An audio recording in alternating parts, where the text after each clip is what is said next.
Bonjour à vous tous, frères et sœurs, très heureux de partager ce moment avec vous. Je suis très heureux d'être présent, de saluer mes collègues, le frère aussi qui nous vient de Métropole.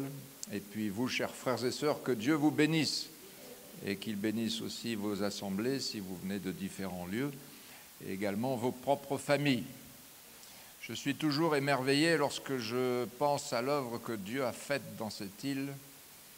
D'abord parce que nous avons eu, moi et mon frère, un privilège un petit peu, me semble-t-il, exceptionnel, comme je le dis souvent, qui n'arrive pas à grand monde, c'est de voir comment Dieu permet la naissance de l'Église.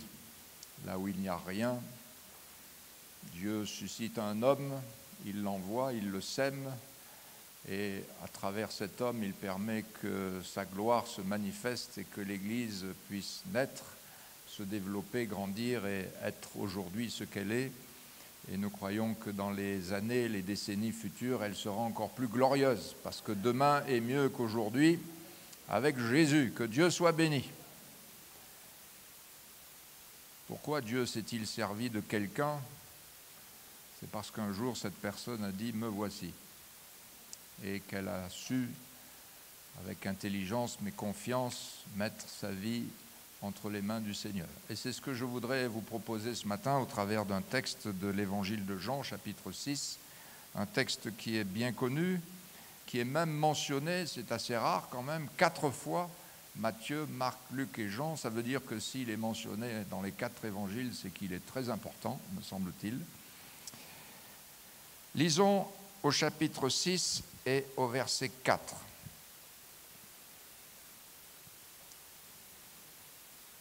La Pâque était proche, la fête des Juifs. Ayant levé les yeux et voyant qu'une grande foule venait à lui, Jésus dit à Philippe, « Où achèterions-nous des pains pour que ces gens aient à manger ?» Il disait cela pour l'éprouver, car il savait ce qu'il allait faire. Philippe lui répondit, les pains qu'on aurait pour 200 deniers ne suffiraient pas pour que chacun en reçût un peu. Un de ses disciples, André, frère de Simon-Pierre, lui dit, « Il y a ici un jeune homme qui a 5 pains d'orge et 2 poissons. Mais qu'est-ce que cela pour tant de gens ?» Jésus dit, « Faites-les asseoir. » Il y avait dans ce lieu beaucoup d'herbes. Ils s'assirent donc au nombre d'environ 5000 hommes. Jésus prit les pains, rendit grâce et les distribua aux disciples et les disciples à ceux qui étaient assis. Il leur donna de même les poissons autant qu'ils en voulurent. Lorsqu'ils furent rassasiés, il dit à ses disciples, ramassez les morceaux qui restent afin que rien ne se perde. Ils les ramassèrent donc et ils remplirent 12 paniers avec les morceaux qui restèrent des 5 pains d'orge, après que tous eurent mangé. Ces gens, ayant vu le miracle que Jésus avait fait, disaient « Celui-ci est vraiment le prophète qui doit venir dans le monde. » Amen. Ici, il y a une vision de Jésus qui est primordiale. Dès que nous commençons la lecture de ce texte, une vision de Jésus qui est primordiale. Jésus leva les yeux et il vit une foule nombreuse. Mais une vision, quelle qu'elle soit, n'est pas une finalité. Une vision doit produire une action qui est, de la part de Dieu, une mission, un devoir, une obligation, un impératif, une responsabilité, voire une charge. Et bien sûr, cette mission accomplit nécessairement un résultat, une moisson. Permettez-moi de vous dire ceci, c'est que une vision n'est jamais une rêverie ou une hallucination, mais c'est un regard, une clairvoyance sur une situation concrète. Jésus vit une foule nombreuse qui venait à lui. Que vit-il ? La Bible nous le dit dans les 4 évangiles, lorsque nous essayons de les reconstruire d'une manière chronologique, nous voyons qu'il y avait beaucoup de malades et d'infirmes, mais surtout une foule lassée et abattue comme des brebis qui n'ont point de berger. Et surtout, ce qui est sûr, c'est que ces gens avaient l'estomac vide. Ils avaient faim. En plus, le contexte est difficile, c'est un lieu désert. Il est tard, le jour commence à baisser. Et cette vision et ce constat ont produit dans le cœur de Jésus une très vive émotion. Jésus eut compassion. Un aspect de l'amour de Jésus, n'est-ce pas? Et cette compassion a poussé Jésus à avoir déjà une première action, voire réaction. Jésus les a accueillis. L'amour de Jésus est révélé dans toute sa splendeur et j'aime Jésus et la révélation de cet amour parce que Jésus a la passion des âmes. Ce qu'il aime par-dessus tout, ce sont les hommes et les femmes. Dieu a tant aimé le monde qu'il a donné son Fils et Jésus aime les êtres humains, il aime les âmes. Quelle est la finalité de cette histoire? Si on regarde la fin que nous avons lue, une foule a été nourrie, n'est-ce pas? Elle a même été bien nourrie, puisque comme on dit à La Réunion, ils ont été ragoulés, n'est-ce pas? Ils ont été rassasiés. Mais la finalité, c'était quand même pas que ces gens aient l'estomac plein, parce que l'objectif de l'Évangile, et surtout de Jean, est de prouver que Jésus est le Christ. Et ces gens-là sont arrivés à la conclusion, bien sûr, c'était des Juifs, donc ils connaissaient, me semble-t-il, un peu l'Ancien Testament, voire beaucoup, et ils ont dit d'une manière globale, celui-ci est vraiment le prophète qui doit venir dans le monde. Comment Jésus a-t-il fait ce miracle? Jésus a fait le miracle à partir d'un petit don. Un petit don. Ce petit don, Jésus ne l'a pas volé. Il ne l'a même pas demandé. On lui a offert. Un jeune garçon donne ses 5 pains et ses 2 poissons aux disciples. Sinon, on fait la chronologie, le garçon donne aux disciples. Les disciples remettent entre les mains de Jésus pour nourrir 5000 hommes. Et ce qui est mis dans les mains de Jésus, si on veut faire un peu des mathématiques, ce qui est mis dans les mains de Jésus est inversement proportionnel au résultat. Ce don est insignifiant, complètement dérisoire, infime, en décalage par rapport à l'immensité du besoin. Mais ce qui est faible, méprisable, fou par rapport à la nécessité n'est jamais ridicule pour Jésus. Jésus n'est jamais pris au dépourvu, la Bible dit. Il savait ce qu'il allait faire. Jésus a toujours une solution. La sagesse et la science d'en haut ne sont pas la sagesse et la science d'en bas, mes frères et mes sœurs. Tout en Jésus est grand, incomparable. Il n'échoue jamais. Il ne vacille jamais. Il ne renonce jamais. Il triomphe toujours. Sur la balance, 5000 hommes, ça vous met un côté de la balance très en bas et malheureusement, les 5 pains et les 2 poissons ne font pas l'équilibre. Et si vous prenez 5 poissons que vous divisez par 5000, c'est ce que nous faisons, nous divisons les choses. Si nous avons une baguette ce matin et que nous devons la partager, on va chacun avoir un petit bout, donc on va la diviser. Et 5 pains d'orge et 2 poissons divisés par 5000, ça fait, j'ai calculé, 0,001. Mais Jésus n'a pas divisé, lui. Il a multiplié. Alléluia. Jésus a béni ce qu'on lui a remis. Jésus a rendu grâce. Et je pense que vous êtes comme moi, vous faites les mêmes remarques. Chaque fois que Jésus prend du pain, la première chose qu'il fait, c'est qu'il rend grâce. Dans tous les cas. Dans tous les cas. Chaque fois que Jésus prend du pain, il rend grâce. Il remercie Dieu et il multiplie. La foule est rassasiée, la foule est comblée et la foule confesse. Celui-ci est vraiment le prophète qui doit venir dans le monde. On pourrait dire, sans se tromper, que ce jeune garçon a été le premier maillon dans le plan de Dieu, comme l'on peut être Abraham, avec ses limitations, avec ses difficultés, comme l'ont été Joseph, comme l'ont été Moïse, comme l'ont été Paul, la petite servante, Gédéon. Mais qu'est-ce que Dieu n'a pas fait avec ces gens-là? Humainement parlant, c'était fou. Jésus a œuvré pour un miracle glorieux à partir de ce que ce jeune garçon a volontairement donné à Jésus. Parce que j'aimerais vous dire, c'est que Dieu ne prend pas de force. Quand vous priez, et j'entends des fois ce genre de prière, Seigneur, prends ma vie. Non, on ne la prend pas, la vie. À moins que vous lui disiez, Seigneur, je te donne ma vie. Alors c'est différent. La Bible dit offrez. C'est notre part de responsabilité de le faire. Pour les disciples, la tâche est immense, voire impossible. Ils sont pessimistes. Ils ont une vision humaine et donc des solutions humaines, c'est-à-dire qu'ils n'ont pas du tout de solution. Ils disent même à Jésus, pour se défausser, renvoie la foule, qu'ils aillent dans les villages, la nuit est là, qu'ils aillent acheter à manger, qu'ils aillent se loger, car nous sommes dans un lieu désert. Et Jésus va dire, ils n'ont pas besoin de s'en aller, donnez-leur vous-même à manger. Et il pose la question, qu'avez-vous? Et même il dit, allez voir, allez voir. Et les disciples s'informent. Et André, le frère de Pierre, va dire, il y a ici un garçon qui a 5 pains et 2 poissons. J'ai réfléchi à cette chose-là. Il y a une foule, imaginons, elle est beaucoup plus grande que nous ce matin, 5000, sans compter les femmes et les enfants, donc ça fait quand même une sacrée surface de gens. Hein.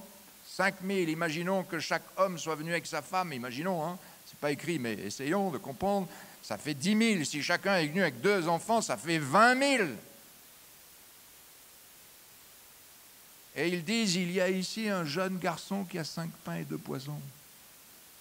Moi, j'en déduis, par déduction, on peut dire que c'est ce garçon qui a proposé ça. Oui, parce que ça ne se voit pas, là, dans une soubique, 5 pains et 2 poissons. Il a bien fallu que ce garçon, à un moment donné, dise « Oh, je vous les offre !» C'est pourquoi ils disent « Nous n'avons ici que 5 pains et 2 poissons. » Et qu'a dit Jésus? Les disciples disent « Nous n'avons que... » C'est ce « que » qui est très négatif. Qu'est-ce que Jésus dit? Vous avez vu ce que Jésus dit? C'est formidable. Moi, j'aime Jésus. Il dit « Amenez-les. » Amenez-les. Ça devrait vous encourager, frères et sœurs. Amenez-les. Que représentent 5 pains et 2 poissons? Si, je ne sais pas, moi, j'essaye d'être un peu logique, même, ce n'est pas une doctrine que je dis, mais puisque c'était dans le sac de ce garçon, 5 pains et 2 poissons représentent sa portion journalière. Ok, sans plus. Voilà, pour un être humain. Mais il y en a 5000. 5000. Que faire avec la portion de 1 pour nourrir 5000? À l'échelle des hommes, cela est impossible. Et on dirait que lorsque André parle de ça, permettez-moi d'imaginer, parce que la parole de Dieu nous aide à imaginer un peu quand même. On dirait qu'il vient vers Jésus et il dit, il y a un garçon qui a 5 pains et 2 poissons, et je le vois André en disant, qu'est-ce que c'est ça? Qu'est-ce que c'est? Qu'est-ce que c'est? Hein? C'est rien du tout. Hein? Très défaitiste, pessimiste. Ils ont bien essayé de faire des calculs humains, des probabilités, des mathématiques, des plans prévisionnels sur la comète avec leur vision toute humaine. Et ils ont même dit, mais les pains qu'on aurait avec 200 deniers, ça ne suffirait pas pour que chacun en reçoive un peu. Les disciples regardent à eux-mêmes. Jésus lève les yeux. Je lève les yeux vers les montagnes. Mais il ne faut pas dire amen là, il faut dire amen après. Je lève les yeux vers les montagnes, d'où viendra le secours? Parce que le secours, il ne vient pas des montagnes. Il vient de l'Éternel qui a fait les cieux et la terre. Alléluia. Et souvent dans l'épreuve, frères et sœurs, nous baissons la tête et les bras. Jésus lève les yeux vers le Père céleste qui lui montre tout. Amen. Il dira, c'est le Père qui accomplit les œuvres. Les disciples disent, nous n'avons que 5 pains et 2 poissons. Vous savez, je ne suis pas très étonné de ce que les disciples ont dit. Parce que certains ont dit, devant la vision et l'ordre de la mission, ils ont dit, Seigneur, et vous connaissez ces gens, nous allons les garder d'une manière anonyme pour ne pas les vexer. J'ai la bouche et la langue pesante. Je n'ai pas la parole facile. Ce n'est pas d'hier, ni d'avant-hier, ni même depuis que tu me parles. Et même, il a dit, ce personnage que vous connaissez tous, envoie qui tu veux. L'autre, il dira, ma parenté est la plus pauvre, je suis le plus petit dans ma maison. Et cette brave dame, je n'ai qu'une poignée de farine, un peu d'huile dans une cruche. L'autre dira, ta servante n'a rien d'autre à la maison qu'un flacon d'huile. Et puis l'autre, et vous en voulez d'autres, parce qu'il y en a plein, et peut-être qu'on passera par vous après. Hein? Je suis un homme dont les lèvres sont impures. Je ne sais pas parler parce que je ne suis qu'un enfant. Et on pourrait multiplier les exemples. Je ne suis pas ceci, j'ai pas cela, j'arrive pas à faire ici, j'arrive pas à faire cela. Que s'est-il passé? Ce don insignifiant, petit, méprisable, qui fait hausser les épaules des apôtres, ce peu, ces 5 pains d'or, c'est même pas du blé. Ces 2 poissons ont été donnés à Jésus. Ont été donnés à Jésus. Permettez-moi de vous dire que ce garçon a eu beaucoup plus de foi que les disciples. Jésus va même encourager les disciples, apportez-les-moi. Et Jésus les a pris dans ses mains. C'est ça qui est beau avec Jésus.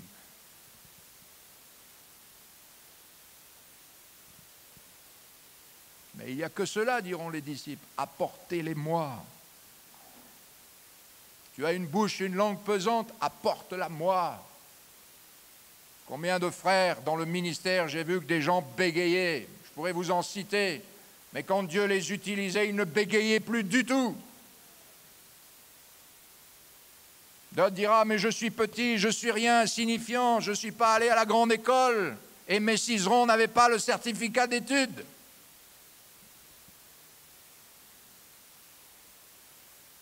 Seigneur, je n'ai que ça. Jésus te dit, amène-le-moi. Tu dis, oui, mais moi, tu sais, quand je prie, je ne sais pas trop dire beaucoup de mots. Amène-moi ça. Jésus les prend, il lève les yeux, il rend grâce. Apprenons à rendre grâce, même pour le peu.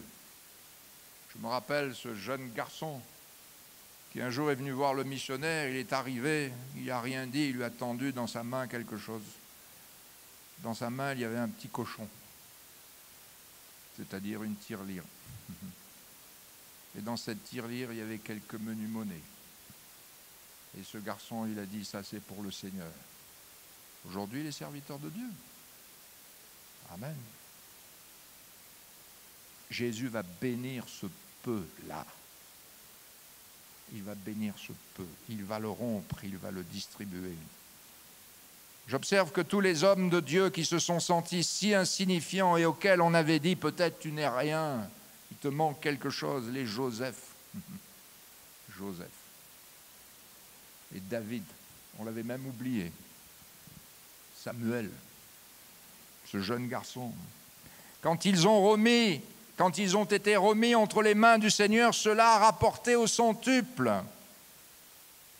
La Bible dit que ces gens qui ont été rassasiés, ils en ont eu autant qu'ils en voulurent. Amen. C'est à partir de ce que ce jeune homme, dont on ne connaît même pas l'identité, avait, que la foule a été nourrie.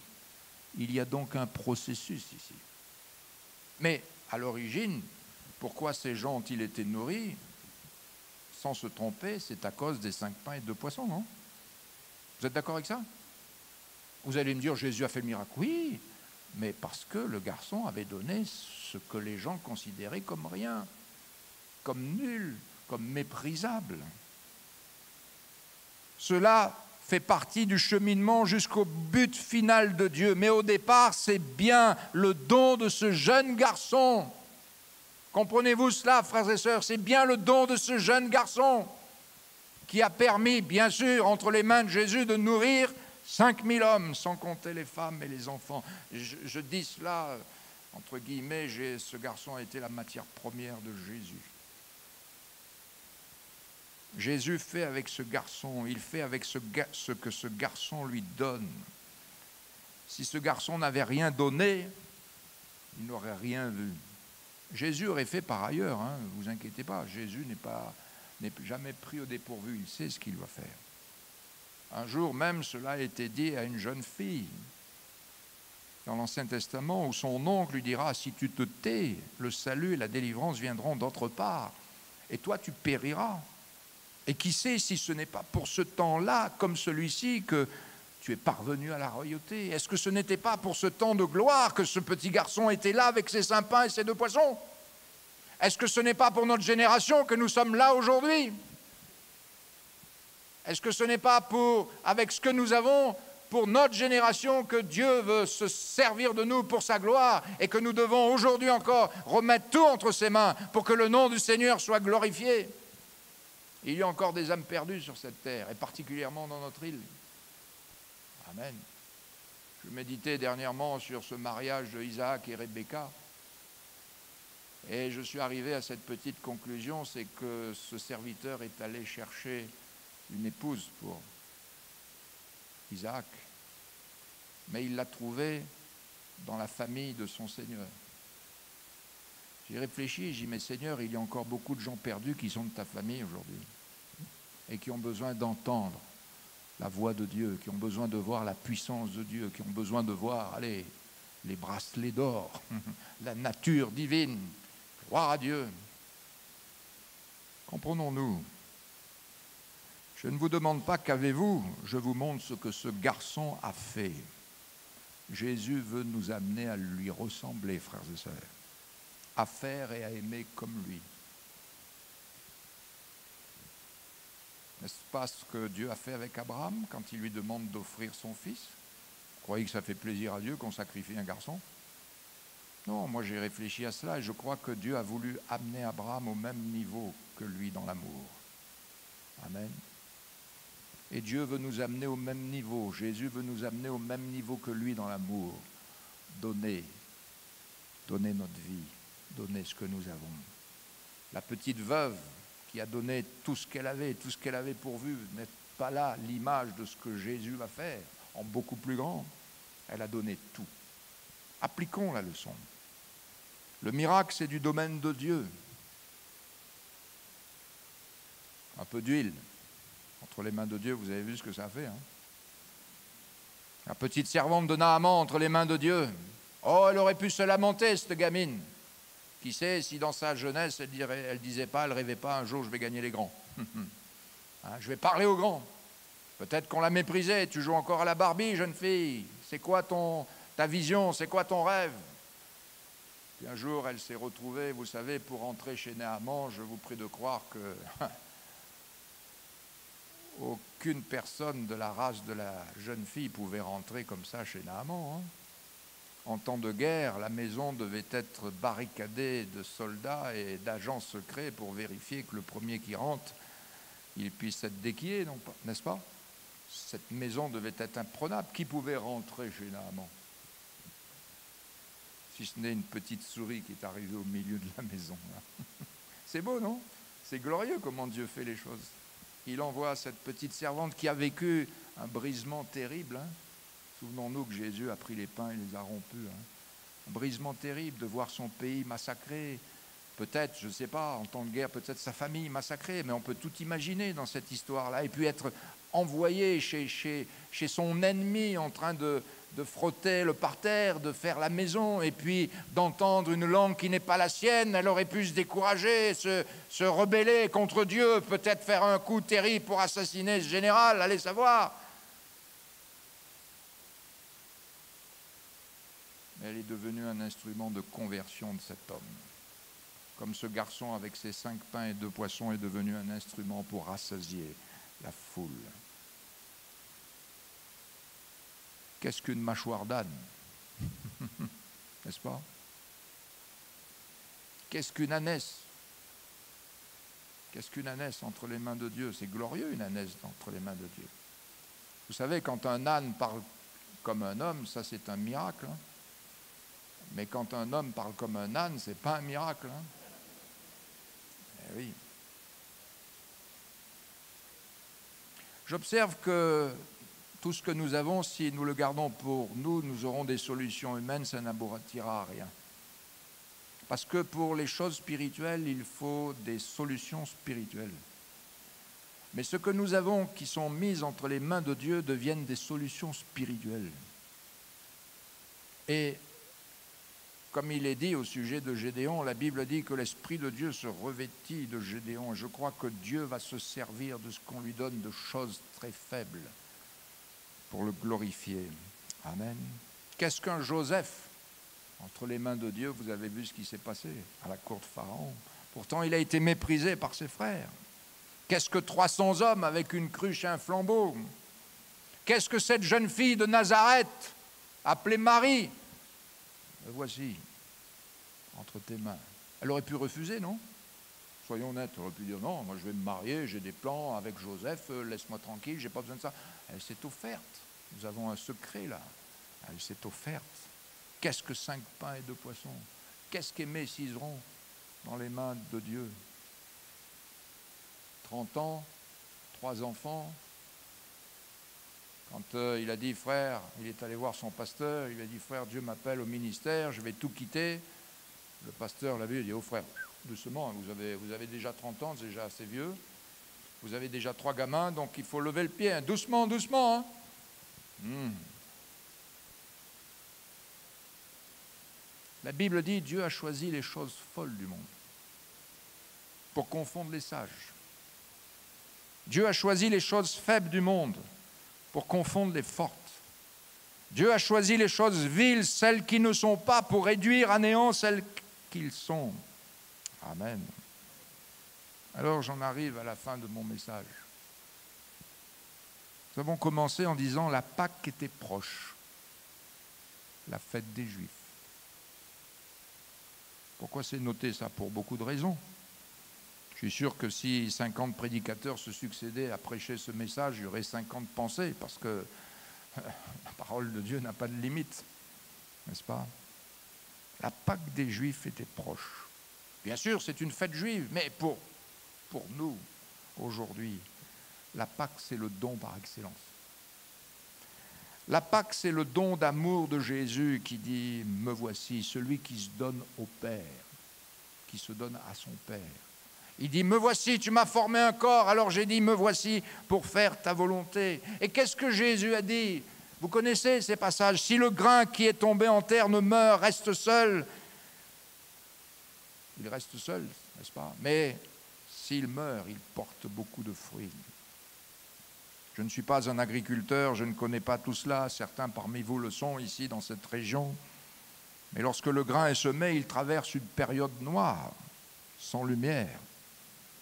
Mais pendant cette période, il reçoit une autre nourriture, de l'eau, de l'engrais, des minéraux du sol, qui l'aide à se transformer pour entrer dans une phase de croissance, de floraison. Et en conséquence, un grain qui est semé en terre peut nourrir des milliers de personnes. Alléluia. Ces gens ont été nourris de pain. J'insiste là-dessus. Ce n'est pas du blé que Jésus a donné aux gens. Il a donné du pain. Vous savez comment on fait le pain? À la base, il y a un grain de blé que l'on sème. Il meurt. Et puis il renaît, il pousse. Il va devenir un épi de blé. Puis ce blé, on le récolte. Et puis on enlève la paille et puis on écrase le grain pour en faire de la farine. Mais on ne mange pas la farine. Il y en a qui mangent la farine au milieu de nous. Non, personne ne mange de la farine telle qu'elle. Cette farine va être transformée en pâte. Mais on ne mange pas la pâte comme ça. Qu'est-ce qu'on fait après? Et pour faire cuire, on fait quoi? On met au four. Alors je ne sais pas, moi, toutes les techniques, j'ai téléphoné, nous avons un bon boulanger-pâtissier dans notre église. Et j'ai dit, tu peux me donner un tuyau là? J'ai dit, le pain, tu le fais cuire à combien? Elle m'a dit 240 degrés. 240 degrés. La pâte est cuite au four, ça c'est l'épreuve du feu. L'épreuve du feu. Il y aura toujours l'épreuve du feu. Il y a toujours l'épreuve du feu. Mais quand le pain sort du four, il sent bon, non? Le pain chaud, quand le pain est chaud, c'est qu'il est frais. Et quand le pain est frais, c'est qu'il est chaud. Et si vous êtes comme moi, frères et sœurs, regardez-moi dans les yeux, nous sommes tous déjà allés à la boulangerie acheter ces pains qui étaient tout chauds. Et lorsque nous sommes arrivés dans la voiture où nous avons pris, quelle a été l'envie pressante? Ah, vous êtes comme moi alors. Ah, on a envie de casser le coco, comme on dit, ou le quignon, je ne sais pas comment on appelle tout cela. Mais moi, le problème, quand j'ai du pain chaud comme ça et que je monte chez moi, j'ai encore, peut-être, si je prends la boulangerie la plus proche, j'ai encore un petit quart d'heure, j'arrive à la maison, le pain, il est à moitié. Allez. Mais le pain sort du four. On a peur de la souffrance. Mais elle est inévitable. Jésus a rompu les pains. Sommes-nous prêts à être et à faire ce que Jésus veut que nous soyons et faisons? Ce n'est pas, Seigneur, que ma volonté soit faite. C'est que ta volonté soit faite. Non pas notre volonté, mais la sienne. Cela passe par le brisement. Vous pouvez prendre tous les gens de la Bible, quels qu'ils soient. Chacun, bien sûr, a eu la forme, mais tout le monde, dans le fond, a été brisé. Il a fallu l'école de Dieu. Il a fallu où Dieu prend cette pâte vierge, sauvage, et la transforme pour en faire un instrument utile. Pensez à Moïse. Mais c'était utile, frères et sœurs. Quand je vois la vie de Moïse, il a fallu qu'il compose toute la constitution d'un pays. Je ne sais pas si on peut s'imaginer ce que ça veut dire. Monter toute une constitution d'un pays qui n'existe pas. Nous arrivons en France à la naissance, il y a la DAS, il y a la CAF, il y a la Sécu, il y a même les impôts, tout est là en place déjà pour vous. Hein. Mais là, il n'y avait rien. Et en plus, il fallait gérer ensuite tout un peuple de plus de 2 millions de personnes. Comment faire? Vous avez vu l'école de Dieu, il l'a envoyé d'abord à la cour de Pharaon pour apprendre à HEC et tout le reste. Il était versé dans ces choses, il a dû apprendre tous les rouages de la politique, du gouvernement, des mises en place, parce que l'Égypte n'était pas nouille non plus. Et mon frère, peut-être ma soeur, jeune homme, jeune fille, ne dis pas que les études que tu es en train de faire sont stupides. Allez savoir si Dieu ne veut pas que tu les fasses là. Et si tu es là et pas ailleurs, c'est parce que Dieu te veut là. Amen. Et ensuite, Dieu lui a dit, maintenant on change d'HEC, on va faire l'école d'agriculture. L'école de l'élevage. Ça a duré un peu, parce que pour avoir le master à cette époque-là, en brebis et en mouton, il fallait 40 ans. C'était long. Bon, vous allez me dire, on vivait plus de temps. Et il l'envoyait derrière pour garder un troupeau qui n'était même pas le sien. Et il devait peut-être se ronger le foie, le brave Moïse. Qu'est-ce que je fais là? Tu te rends compte de l'échelle HEC? Je passe à l'agriculture là et aux brebis et aux bœufs. Mais on comprend pourquoi Dieu l'a façonné de telle manière. Parce qu'ensuite, il a fallu monter toute la constitution d'un pays. Et puis aussi gérer, pas des brebis des fois, mais des têtes de mules, qui étaient le peuple d'Israël. Alléluia. On pourrait multiplier les exemples. Et Joseph, pendant plus de 13 ans, Dieu l'a formé. Même Jésus, Dieu l'a formé en tant qu'homme. Depuis sa naissance jusqu'à 30 ans, il y a eu la formation quand même. Puis après, il était prêt. Et on pourrait multiplier. Et dans la vie courante, c'est pareil. Si vous êtes arrivé à ce que vous êtes aujourd'hui, combien de souffrances? Combien de temps? Demandez aux étudiants, avant qu'ils soient médecins, ingénieurs, combien de souffrances, de patience, de ceci, de cela, de nuits passées pour arriver à... Il y a de la souffrance, il n'y a rien sans rien. Dans l'œuvre de Dieu, il n'y a rien sans rien non plus. Et si vous pensez que l'œuvre de Dieu, c'est Inch'Allah, vous allez faire... surtout ne rentrez pas dans l'œuvre de Dieu parce que vous allez y ressortir plus vite que vous êtes rentré. Et croyez-en, 42 ans d'expérience. Voilà. Mais cette souffrance-là, elle est bénéfique pour donner la vie.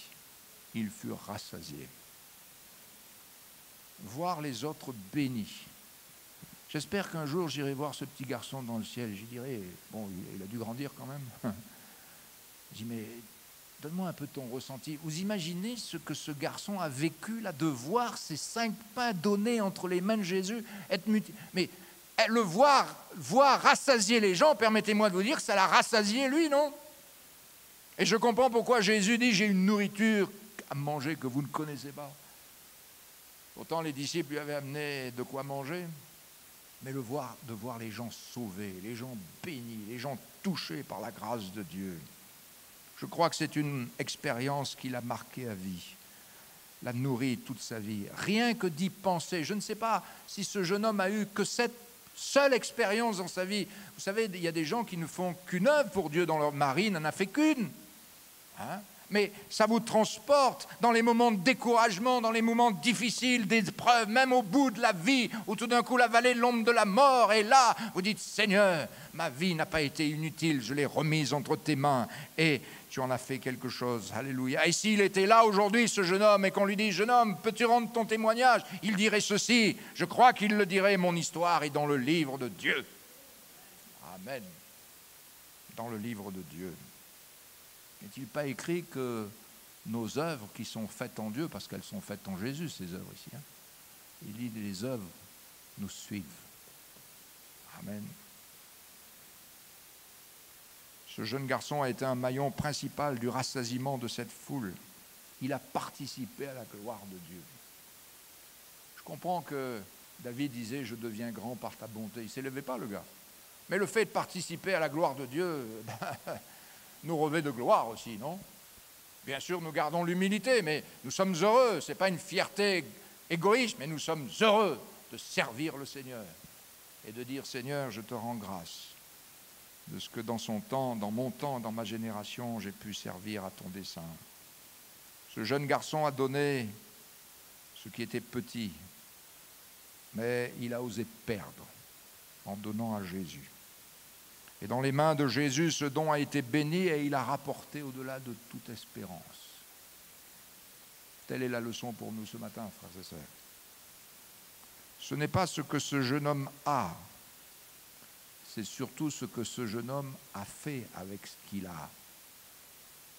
Ce qui est important, ce n'est pas ce que nous avons, mais c'est ce que nous faisons avec ce que nous avons. Et c'est ce que nous donnons à Jésus. Jésus a dit, celui qui gardera sa vie la perdra. Et il le dira, celui qui gardera sa vie la perdra. Mais celui qui la perdra à cause de moi, il la retrouvera. C'est ce que Paul explique au niveau de l'offrande, mais qui pourrait s'appliquer à toute espèce de don, de temps, de talent, etc., que chacun donne comme il l'a résolu en son cœur, sans contrainte ni tristesse, car Dieu aime celui qui donne avec joie. Et il ajoute, Dieu a le pouvoir de vous combler. Vous ne croyez pas que ce jeune homme a été comblé? Il a le pouvoir de vous combler de toutes sortes de grâces, afin que possédant toujours, la preuve, c'est qu'il est reparti chez lui avec 12 corbeilles, si c'est lui qui les a prises. 12 corbeilles, afin que possédant toujours à tous égards de quoi satisfaire à vos besoins, vous ayez encore en abondance pour toute œuvre grâce. On dirait que c'est un cercle qui continue, je donne, il me donne, je redonne, etc., etc. C'est une bénédiction constante. Il vous multipliera la semence, il augmentera le fruit de votre justice. Vous serez de la sorte enrichis à tous égards en vue de toute espèce de libéralité qui aura pour résultat des actions de grâce. Amen. Avez-vous compris? Jésus a dit, me voici. Me voici. Est-ce qu'un jour vous avez dit, me voici? J'ai entendu qu'une seule voix. Vous ne vous souvenez pas le jour de votre baptême? C'est pas me voici au baptême? Le baptême, c'est quoi, frères et sœurs? C'est pas un bain, c'est pas un spectacle. Nous avons confessé Christ, pas confessé nos péchés. Nous avons confessé Christ. Nous avons dit que je crois que Jésus est mon sauveur. Je crois qu'il est mort et ressuscité pour moi et qu'il a expié mes péchés et je veux obéir à son évangile. Et maintenant, je meurs à moi-même pour vivre pour toi. Alléluia. Le baptême est un engagement de bonne conscience. Je te donne ma vie. Et lorsque l'on donne sa vie au Seigneur, Jésus ne nous met pas dans un musée ou dans un placard ou dans un meuble comme trophée. Il nous purifie, il nous sanctifie, il nous forme, il nous équipe afin que nous soyons un vase d'honneur et propre et utile à toute bonne œuvre. Amen. C'est pourquoi la Bible dit par la bouche de Paul dans Romains 12:1, offrez vos corps. Ouais. Peut-être tu dis, tu as donné ton cœur au Seigneur, offre ton corps. Offre ton corps. à Jésus. Dieu va vous utiliser. La Bible dit qu'on se donne d'abord à Dieu et puis ensuite aux autres, par la gloire de Dieu. Alléluia, et par la volonté de Dieu. Voici ma vie, elle est pour toi. Alléluia. N'est-ce pas ce qui est arrivé à Jésus, c'est aussi ce que Jésus veut pour nous? Il le dira dans sa prière sacerdotale, chapitre 17, verset 18. Comme le Père m'a envoyé dans le monde. Comment Jésus a-t-il envoyé dans le monde? Il a dit, me voici. Ce grain qui est tombé en terre est mort, et il a rapporté. Il dit, comme je vous ai envoyé, comme le Père m'a envoyé dans le monde, je vous ai aussi envoyé dans le monde. Amen. À nous aussi d'offrir nos vies. Je crois que dans cette île, Dieu a encore besoin de son Église. Permettez-moi de vous dire ceci, c'est que lorsqu'il n'y avait rien, Dieu a suscité un grain. Il l'a semé. Et puis ça a produit ce que ça a produit pour la gloire de Dieu. Mais aujourd'hui, il y a plus de grains qu'il n'en faut, non? Alléluia. Plaise à Dieu que nous disions, Seigneur, voici ma vie, voici mes talents, voici mes compétences. Peut-être pour quelqu'un, ce sera vil, inutile, futile, mais elle est entre les mains de Jésus. Peut-être tu diras, mais je ne sais pas parler. Peut-être tu diras, jeune fille, oui, mais moi, tu sais, je ne sais pas trop. Mets ta voix entre les mains de Jésus, tu verras ce que Dieu va te faire, jeune fille. Il va te permettre de prophétiser pour que tu sois un moyen de bénédiction, jeune homme, un moyen de témoigner, alléluia, un moyen de gloire pour le Seigneur. C'est pas ce que nous voulons? Alors ça dépend de nous.